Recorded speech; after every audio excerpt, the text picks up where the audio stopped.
Hello, and welcome back. It's me, the person who says things and stuff. And also the person who, died a few times last time. But that's okay. By the way that I have defined this series, yesterday was still a success because I unlocked 2 new things in spite of dying a lot. I've also seriously reconsidered the format.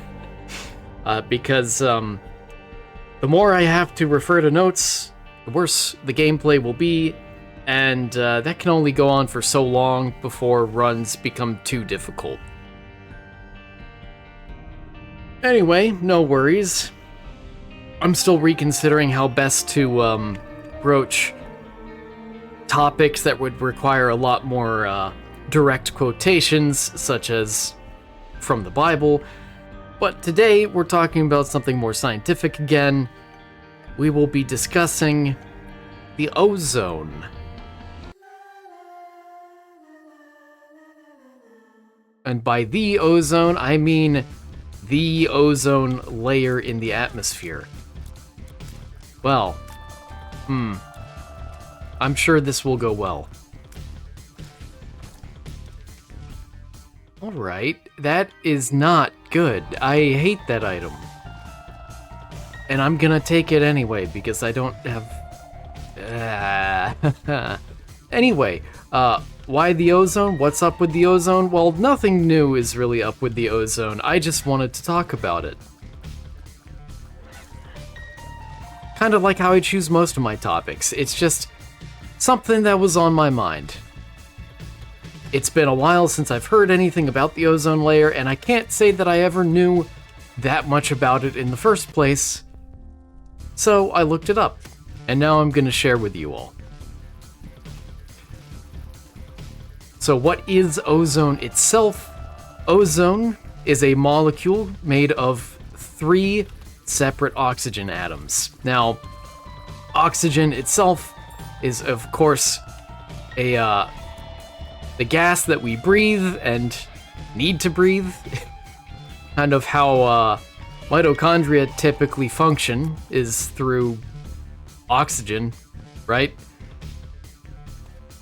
Maybe that's a bit of a waste to use here, but I'd rather have a key. All right. So, ozone, again, is 3 separate... I shouldn't say separate. 3 oxygen atoms joined together to form 1 molecule, as opposed to the 2 oxygen atoms typically joined together to make the oxygen that we breathe.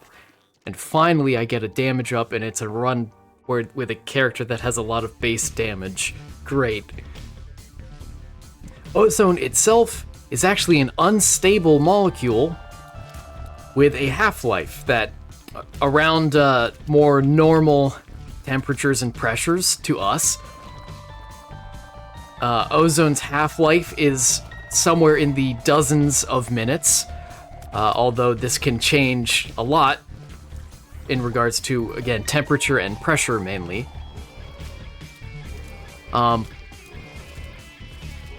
But ozone up in the stratosphere, which I will get to shortly, supposedly has a half-life, or an assumed half-life in the weeks to months range, although I couldn't find a great source to verify that. So if you are an expert on ozone, please let me know and correct me. I do genuinely hope at some point that I'll have enough of an audience for people to leave comments and, enrich my own educational experiences here, because I want to learn things from you as much as I want to introduce new topics to you as well. So, ozone naturally decays over time. Why is it then that we have, as part of the stratosphere, sort of an ozone layer? Now, the layer itself is not completely made up of ozone. But ozone is how do I put this? Mainly found in the stratosphere. If only I could see the map.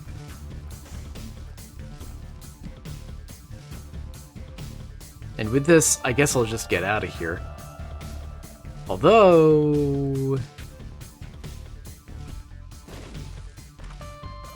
No, no, no, no. You almost had me.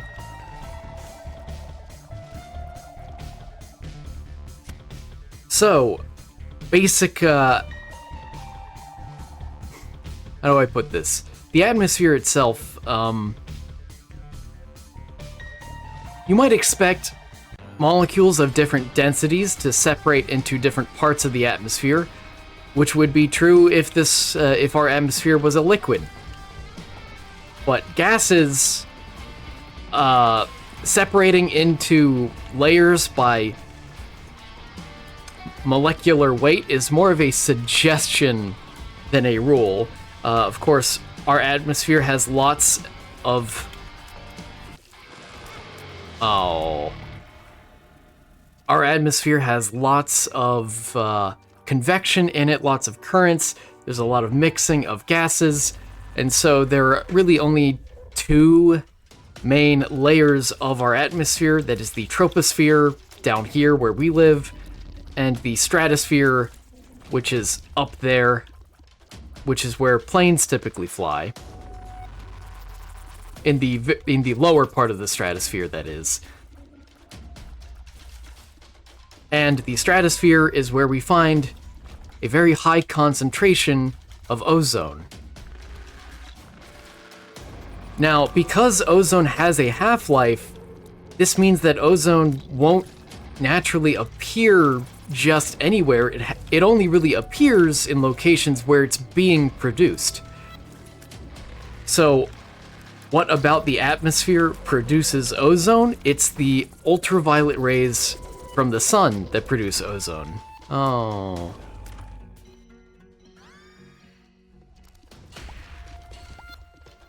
When ultraviolet rays from the sun come in contact with...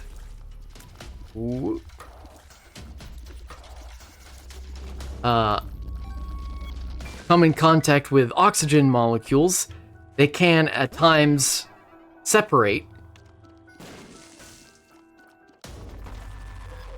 Well, I hate the tear effect, so I'm gonna do something. Ooh.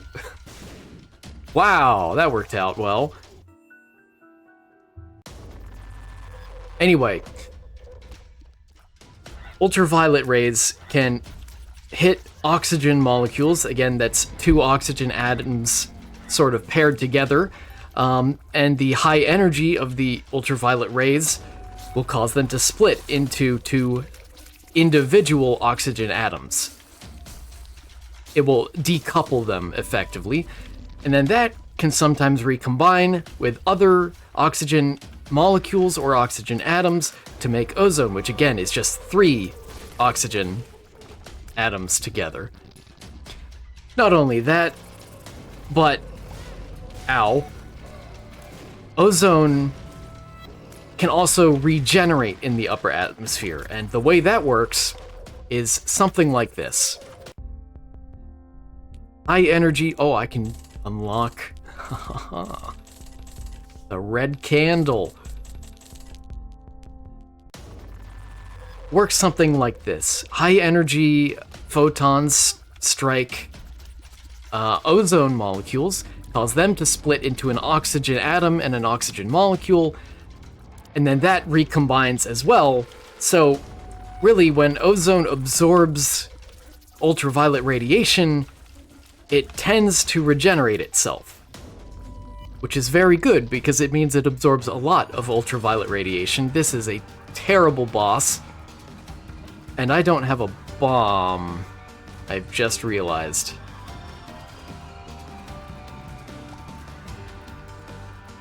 This could be problematic. Stop doing that.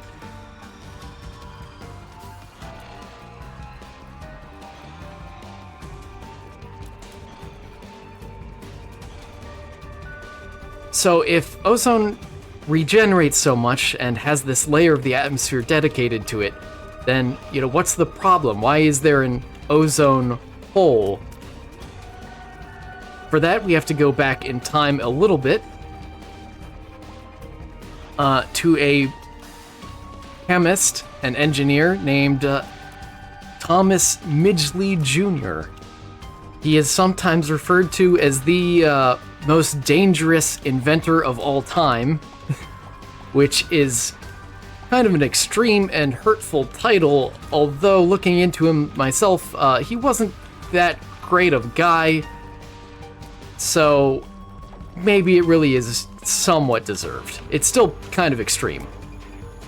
Thomas Midgley Jr., working for General Motors, I believe, developed two things that have harmed both the environment and humans extensively. Okay, sure. The first was that he invented leaded gasoline. In other words, it's a now no longer used type of gasoline, I guess I'll say, in which you put some lead ethylene into the gasoline, which helps it effectively become more fuel efficient. Also reduces some problems with engines. But it's also very hazardous for humans, and by his own admission, he never studied the harmful effects that it could have on humans, but he didn't really think it was that big of a deal, even though he himself was poisoned by lead from studying it. So, this is the sort of guy that we're working with. He also invented, which is relevant now to the ozone conversation, he is credited with inventing CFCs, or chlorine fluorocarbons. CFCs is a broad class of chemicals. Also worth mentioning are HCFCs, hydrochlorofluorocarbons. These chemicals are fairly inert, and they have some very nice properties as far as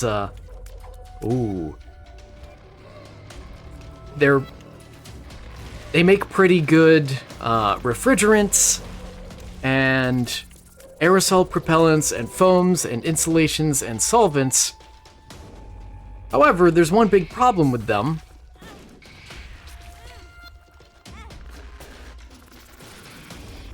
And that is that when exposed to UV radiation, they can break apart a little bit.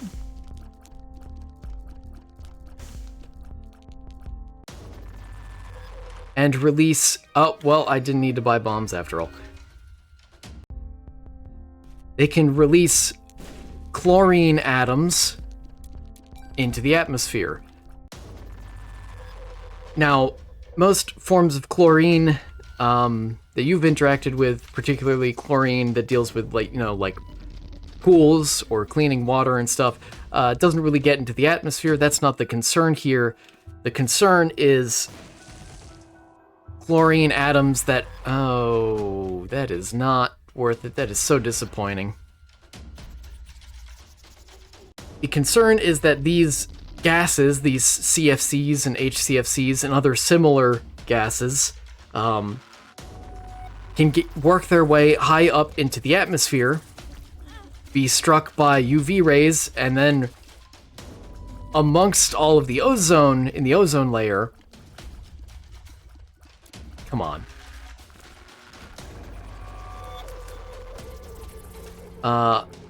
Can start to really do damage, because as it turns out, rogue chlorine atoms, as well as rogue bromine atoms, although that's less common,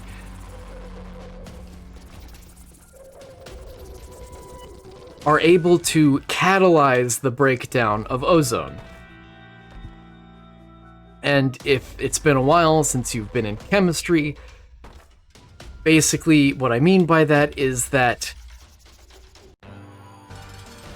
these atoms really break down ozone atoms into oxygen and not into other ozone atoms. They're really good at doing it.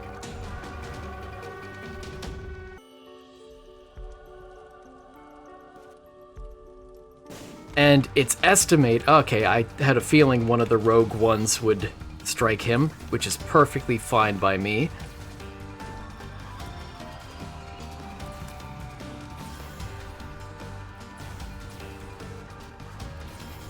So, it's estimated that a single chlorine atom in the ozone layer can dismantle Trisagion.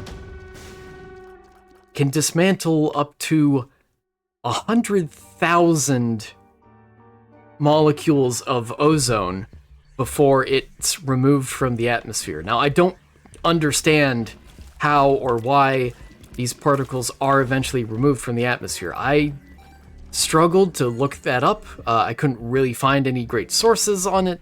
If you know the answer, please tell me. I'm very interested to learn what happens to these rogue chlorine atoms after enough time has passed. How are they removed from the system? You know? But regardless, it is at least believed that they are eventually removed.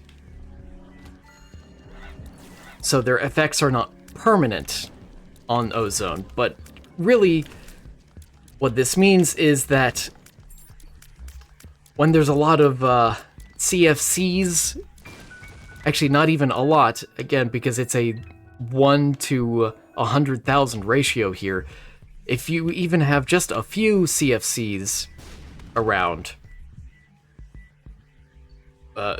Okay. Oh. I have infinite keys. I should just... Even if you only have a few CFCs around in the atmosphere, it can do serious damage to the ozone layer by causing ozone to be destroyed much faster than it's regenerated. And these, again, chlorine and bromine atoms can sort of stay in the atmosphere presumably for years, if not decades. So obviously all of this is pretty bad. The ozone layer, from what I could gather, blocks at least 95% of UVB rays, as well as UVC rays. So hugely important, because those are very damaging to life in general.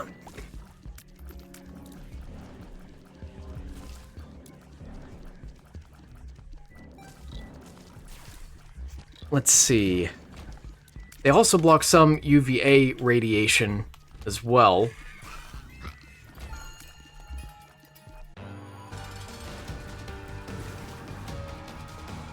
What am I doing? There we go. It always takes me a second to remember.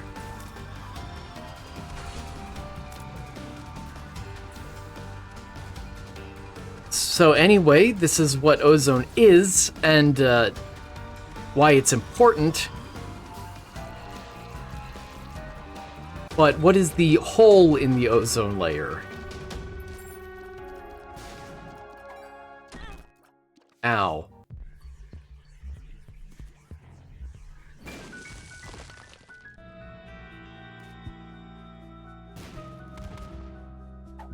Yeah, okay, no thanks.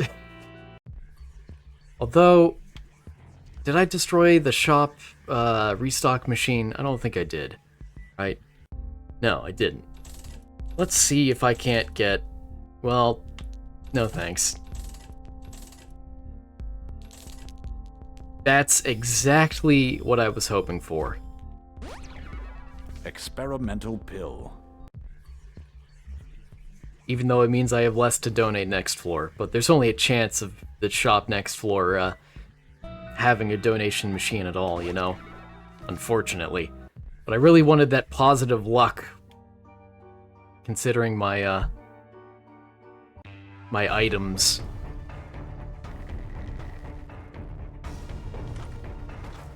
Anyway, where did this ozone hole come from? So, as it turns out, the ozone layer over Antarctica has always been extra strong.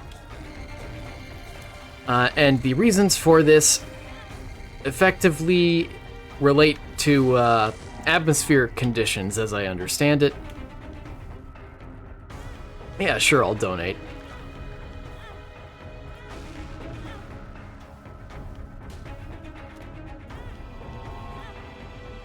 You stinker.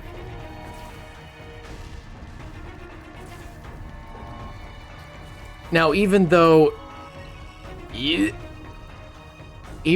atmospheric conditions typically mean that it has... I'm not gonna die. I'm too good at this game to die. Clearly, as you saw from last episode.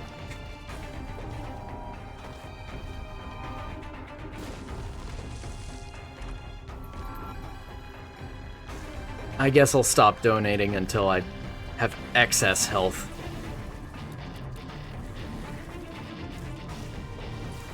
Anyway, Antarctica, which normally has an excess of ozone, in the 1970s, scientists noticed that its ozone levels were plummeting. And that isn't good. And it's because of the... Oh, that was very unfortunate. This is not great.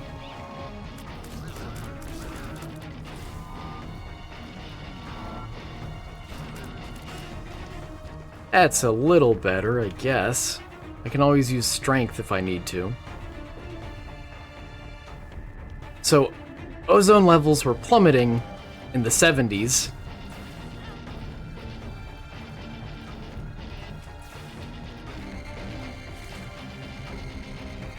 And the cause was pretty clear. It's these CFCs and HCFCs and other similar molecules that release...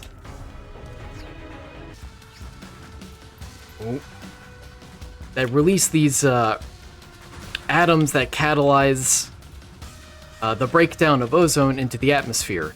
And there's no great way of recollecting these atoms as well.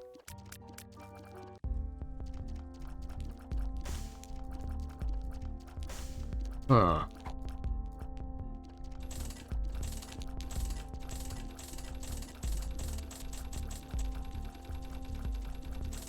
Sure.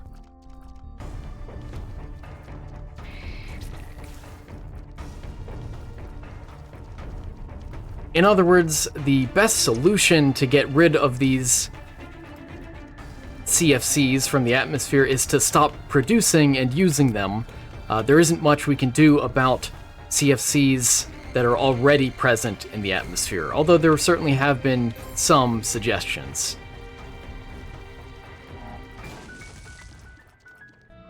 Now, that still doesn't really answer why... Recall.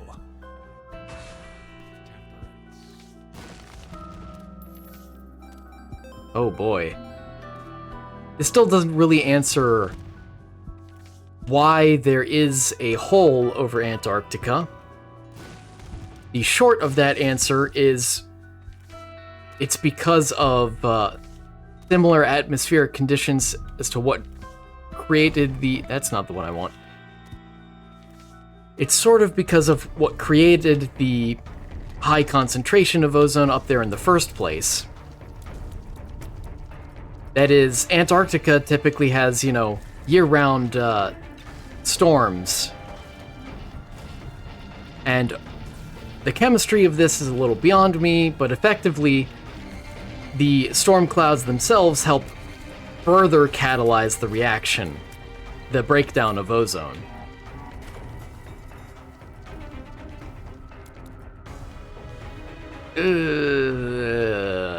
I'm feeling yicky about this run. Although, it is 2 fly items now. If I use strength, because I have an extra strength, I do keep the heart. Oh, alright.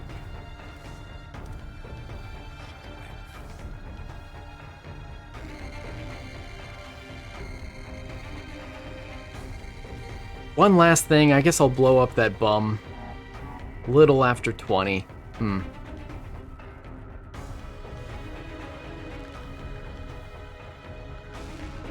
To get back to the discussion of Antarctic clouds, what is effectively happening, in as much as I'm able to explain it, is that the clouds themselves over Antarctica provide a surface for the chemical reactions to take place that break down ozone.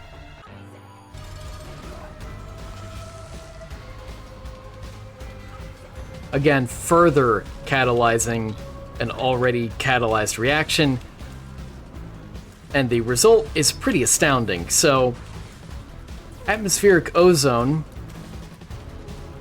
dropped by around 3% between the, I want to say, 1960s and the 2000s. Around the year 2000 was when atmospheric ozone was at its very worst. But the ozone over Antarctica dropped by nearly 25%. That is huge, especially for a reaction that occurred only over just like 2 decades.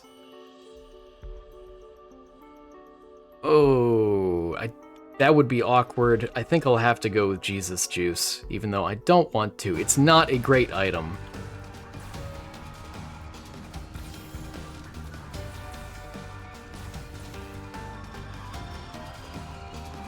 I don't know why you're targeting my fly, but thank you.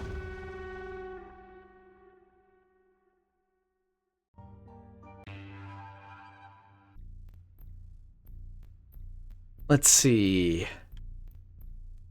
Oh, great. Curse of the Lost again. Wonderful.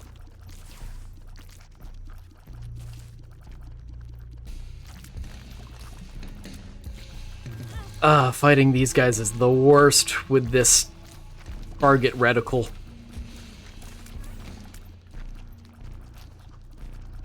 Give me. Thank you.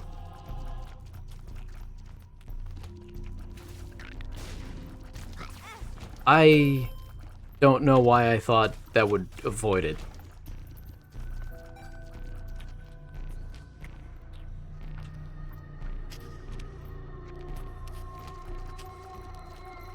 Get him. Get him.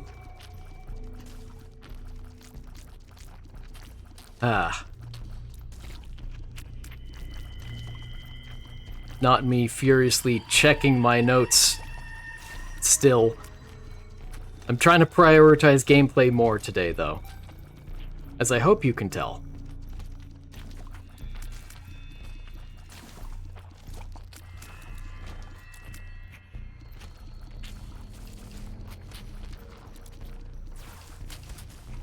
Let's see. That's, I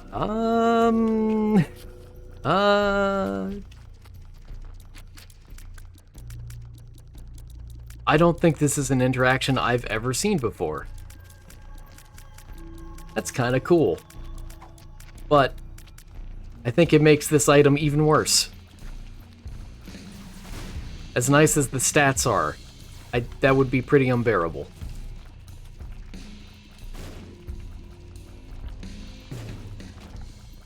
Thank you for targeting my fly. I forgot that that's an aspect of the lost fly, or I think that's the name, right? That enemies sometimes target it.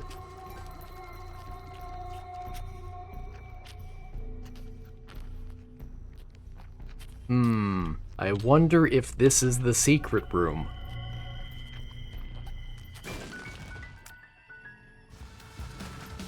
Of course.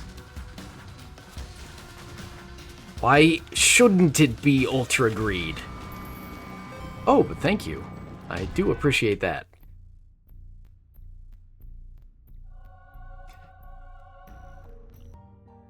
Yes. I have a thing to show off. Let me pull it up. There it is. This graph comes from the NOAA Scientific Assessment of Ozone Depletion from 2018 as part of the executive summary. So here we very clearly see ozone layers before 1980. Sorry, I said 70 earlier.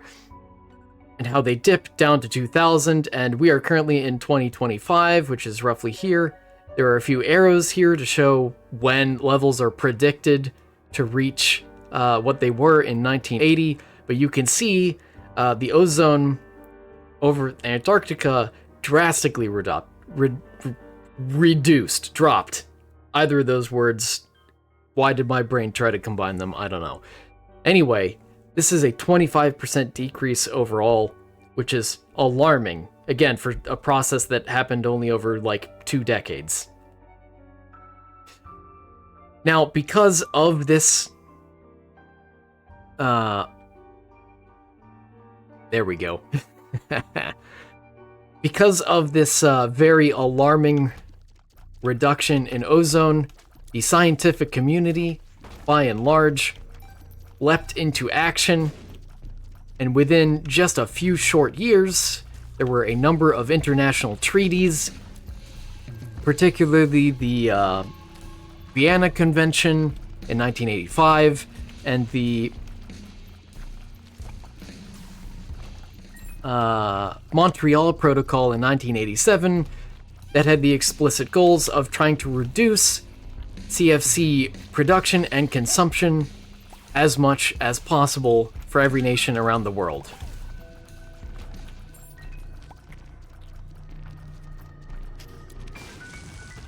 Please? No.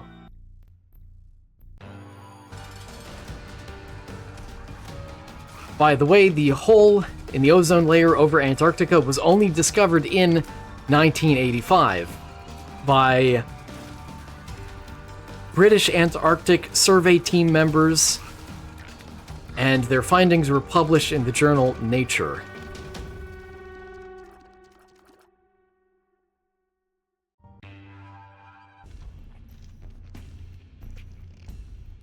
Those are all of my hard talking points. But part of the reason I wanted to talk about... Oh, by the way, there is a lot of ozone discussion that relates to global warming, but it's not my intention today, at least, to talk about global warming. Maybe I'll do that at some other point. I hate these enemies.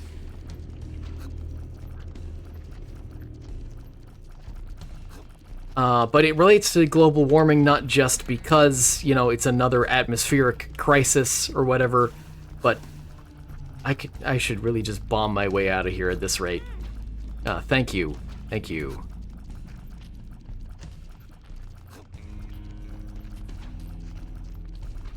Yeah, I'm leaving.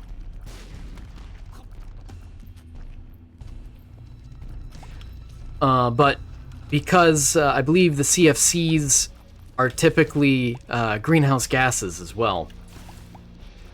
Now, there can be a lot of things in the news that are discouraging, you know? I want to reset the room just... Okay. There can be a lot of things in the news and in modern, more recent events that are pretty discouraging, but here's something that I know this isn't news exactly, but it's something that's pretty encouraging, because it also gives hope for things like global warming, right? That the entire world is effectively able to band together and change our ways when we recognize that there's a crisis going on. And the change has been effective. I mean, if you saw the graph, I think I'll be here for a while. Never mind. Great. What I really want is soul hearts, which I can't really get here. But, you know, I'll take bombs instead. Thank you.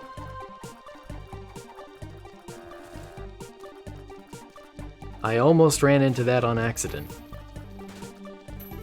Why? What's with the money? I want soul hearts.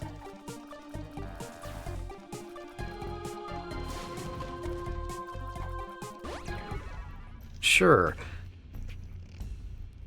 To pull up the graph again. Did I minimize it or no? Where's my button? There it is. That's the button. Although we are still far from recovery, again, the current year being 2025, and this was a prediction from 2018, we still have a long ways to go until the hole in the ozone layer is fully recovered, and yet, we've made good progress, you know? Things are still ongoing, but there's reason to be hopeful.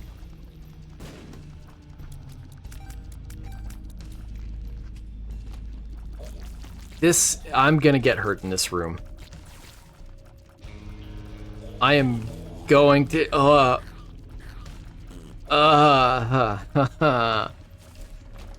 okay. Yes, look at the fly.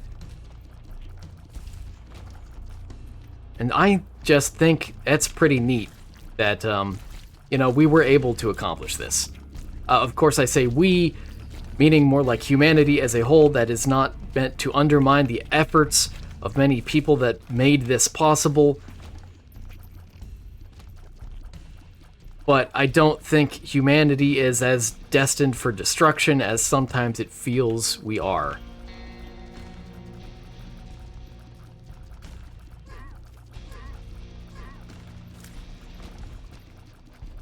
Yes, you. You are not a soul heart.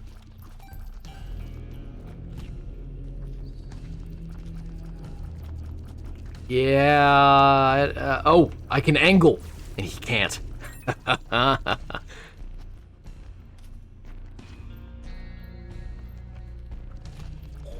This is yikes. There it goes. Oh. Stop giving me these enemies, please. This is bad.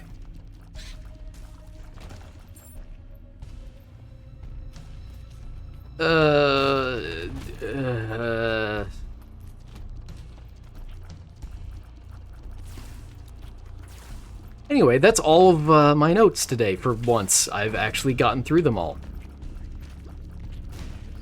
And now I can make weird noises with my mouth, or other organs.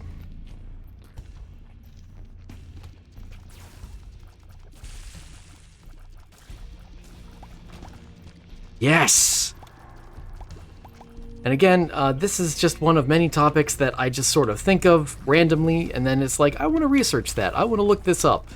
And if it turns out to be something that's pretty interesting, and I want to tell other people about it too. You may be well versed in this already, you may not. But regardless, I hope that I'm able to be entertaining and educational. Edutaining?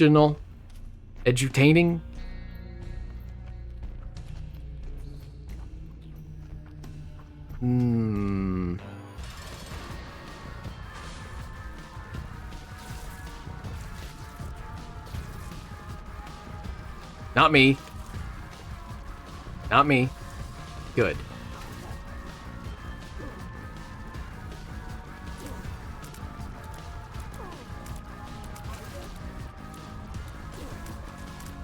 Yes! No! And That's the run.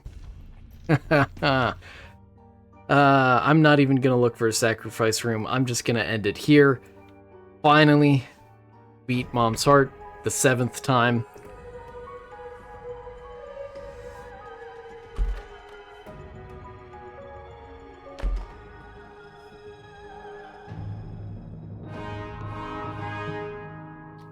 Great, because money is such an issue for me.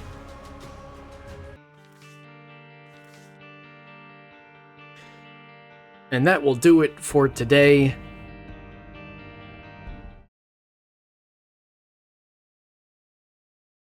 I hope, again, you learned something as usual, and that I was able to entertain you maybe a little bit, hopefully.